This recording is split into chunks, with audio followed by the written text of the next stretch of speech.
Such a tragedy. A Facebook marketplace sale gone horribly wrong after a 42-year-old Marine was shot and killed at his own home. In his final moments, he called 911, giving police information that could lead to his killers, and then texted his family a heartbreaking final message: "I'm dying and I love you." Decorated veteran Michael Burke shot in Columbia, Missouri after a sale turned into a robbery. His family describes him as someone who always put others in front of himself. And tonight we are joined by Jerry Rifeis, friend and fraternity brother of Michael Ryan Burke. Jerry, I'm so sorry for your loss. And can you share with us a little more about who Michael was? Yeah, sure. Thank you, Natasha. Thank you for having me today. Ryan Burke was just one of one, to be honest. He was met him 24 years ago at Sigma Nu fraternity in University of Missouri, and we became very good friends. And for the lifetime of our friendship, he was just a person that always cared about other people. He always put himself in harm's way to help others. He did humanitarian trips. He was a decorated Marine.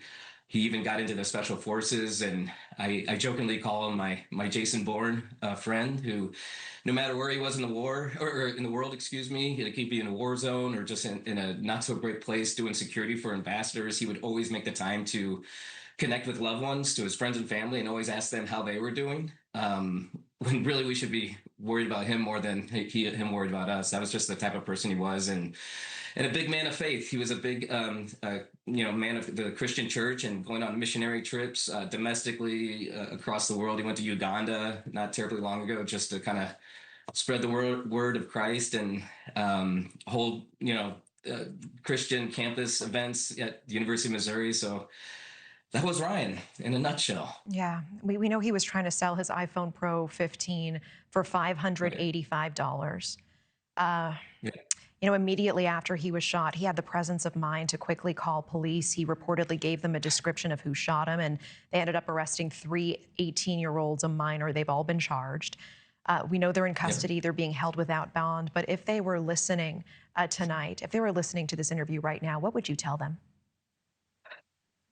I mean, I know Ryan would ultimately forgive them. That's the type of person he is, and that's what I want to try to be as well. But obviously there's a lot of hate and a lot of anger. But I mean, you just ruined 5 lives and then a ripple effect, those 4 individuals, and then of course Ryan, and then a ripple effect of all the friends and family associated with everybody involved for $585 for a freaking phone. So it's just to not value life is like they like it's nothing, is just not only criminal, but it's just unfathomable. And I just hope they really obviously learn from this and find God and hopefully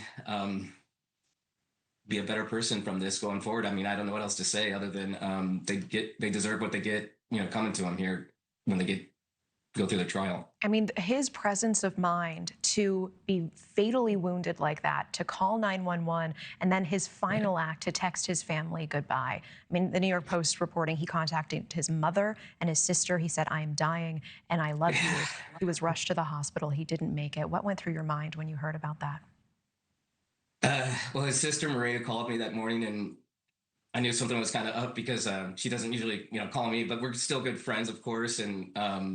And when she told me that, I was just like, obviously devastated for the news, but it just seems like that's just so Ryan, being always that disciplined individual, to not let these people get away with this, to not go into the next world, the next life, pass on, and not leave us some, breadcrumbs, some information to go off of to try to find these folks and bring justice to him. How's his family doing? Can I ask? His sister talked to you?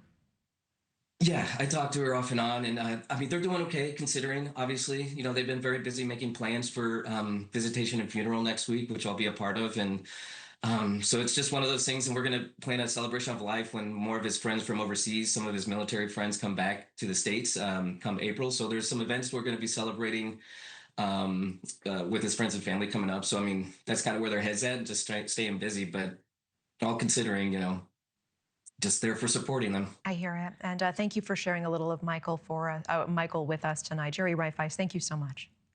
Yes, thank you. Take care. Thank you for watching. Subscribe below and download our NewsNation app right now on your phone, and you will get fact-based, unbiased news for all Americans.